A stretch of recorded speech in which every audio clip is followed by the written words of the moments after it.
مشہور حدیث ہے صلو کما رأیتمونی اصلی، ایسے نماز پڑھا کرو جیسے مجھے دیکھتے ہو میں نماز پڑھتا ہوں۔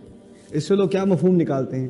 اس سے لوگ مفہوم نکالتے ہیں کہ جیسے کھڑے ہوتے تھے ویسے کھڑا ہوا کرو، جیسے سجدہ کرتے تھے ویسے سجدہ کیا کرو، جہاں ہاتھ باندھتے تھے وہاں ہاتھ باندھا کرو، یہی بات کرتے ہیں نا۔ اور اس پہ گھنٹوں گھنٹوں بحث ہوتی ہے، کہاں ہاتھ باندھوں، یہاں باندھوں، یہاں باندھوں، یہاں باندھوں، یہاں، اس پہ گھنٹوں بحث ہوتی ہے۔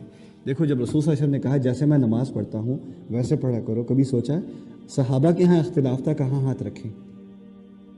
صحابہ کے ہاں اس بات پہ اختلاف تھا، کبھی سوچا ہے کیوں اختلاف تھا؟ اختلاف صرف اسی لیے ہو سکتا ہے کہ اس چیز پر اتنا دھیان نہیں تھا۔ کسی اور چیز پر ہوتا ہے، معلوم ہوتا ہے نماز میں کسی اور چیز پر بہت زیادہ دھیان تھا کہ اس پر اتنا دھیان ہی نہیں ہوا کہ تمام صحابہ ایک ہی جگہ ہاتھ رکھیں۔ تو دماغ کہاں تھا ان کا؟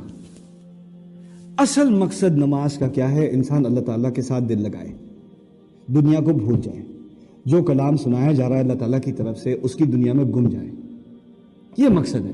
جب انسان کی پیشانی زمین پر لگے، اس کا جسم اللہ تعالیٰ کے سامنے بالکل اپنے آپ کو سبمٹ کر دے، تو اس کا دل بھی اپنے اللہ تعالیٰ کے سامنے اپنے آپ کو سبمٹ کر دے، اس کی انا بھی، اس کا فخر بھی، اس کی پرائڈ بھی اپنے آپ کو سبمٹ کر دے۔ یہ رسول صلی اللہ علیہ وسلم کی نماز ہے۔ ہمیں کس چیز سے واسطہ ہے؟ ہاتھ یہاں ہونے چاہیے کہ یہاں ہونے چاہیے کہ یہاں ہونے چاہیے؟ ان چیزوں کی اہمیت ہے، لیکن اگر صحابہ سے پوچھو گے نا تو کسی اور چیز کی بہت زیادہ اہمیت ہے۔ ہمیں اصل میں دین کا ڈھانچہ رہ گیا ہے، اس کی روح نکل گئی ہے۔ قرآن کا مقصد ہے، اگر قرآن کا مطالعہ کرو گے تو روح نہیں نکلے گی دین کی، اور اگر روح نکل جائے اور تم صرف ڈھانچے پر ہی بحث کرتے رہو تو یہی فساد ہے۔ اصل فساد یہ ہے۔ میں یہ نہیں کہتا کہ نماز ٹھیک سے پڑھنا، قبلے کی طرف رخ کرنا، کتنی رکعتیں پڑھنا، کیسے بیٹھنا، کیسے سجدہ کرنا، کیسے کھڑا ہونا، یہ اہم نہیں، بہت اہم ہے، بہت اہم ہے، لیکن اس سے کہیں اہم کیا ہے؟ اصل مقصد نماز کا۔ اگر ہم اپنے بچوں کو ریز کر رہے ہیں، ٹھیک سے نماز پڑھنا سکھاتے ہیں، ہم کہتے ہیں ٹھیک سے نماز پڑھنا سکھا رہا ہوں، میں تو کہتا ہوں کسی نے بھی ٹھیک سے نماز پڑھنا کبھی سکھایا ہی نہیں، جہاں تک میرا علم ہے۔ ٹھیک سے نماز پڑھنا سکھاتے ہیں، کیا مطلب ہے آپ کا ٹھیک سے نماز پڑھنا سکھاتے ہیں؟ وضو کرنا سکھایا ہے، قبلے کی طرف منہ کرنا سکھایا ہے، اردو میں نیت کرنا سکھایا ہے، نیت کرتا ہوں 4 رکعت نماز قبلے کی طرف عربی میں کھڑا ہوا 4:35 پر، یہ سکھائی ہے آپ نے نماز، اور کون سی دعائیں آپ نے رٹنی ہیں وہ سکھائی ہیں۔ جب اس بچے کو یہ بھی نہیں پتا میں نماز پڑھ کیوں رہا ہوں، 15 سال کا ہو گیا ہے، 16 سال کا ہو گیا ہے، 17 سال کا، 18 سال کا مرد ہو گیا ہے، ابھی تک اس کو یہ نہیں پتا میں نماز پڑھتا کیوں ہوں۔ اگر اسے پوچھو کیوں پڑھتے ہو، کہتے ہیں یار اماں غصہ کرتی ہیں، بابا غصہ کرتے ہیں۔ تم نے نماز نہیں سکھائی یار، تم نے کچھ کارڈیو واسکولر ایکسرسائز سکھائی ہے، نماز نہیں سکھائی۔ اگر نماز سکھائی ہوتی تو اس نوجوان کو، اس لڑکے کو، اس لڑکی کو پتا ہوتا کہ وہ خدا کے سامنے کیوں کھڑا ہے، کیوں کھڑی ہے۔ یہ دین کی اصل ہے۔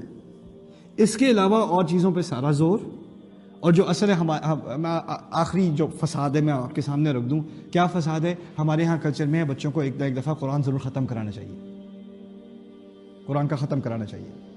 اب ہمارے ہاں بہت ساری فیملیز ہیں، میری بھی فیملی ایسی ہے، ہمارے کو خاص ریلیجس فیملی تو ہم تھے نہیں، لیکن قاری صاحب آتے تھے، کیا کراتے تھے؟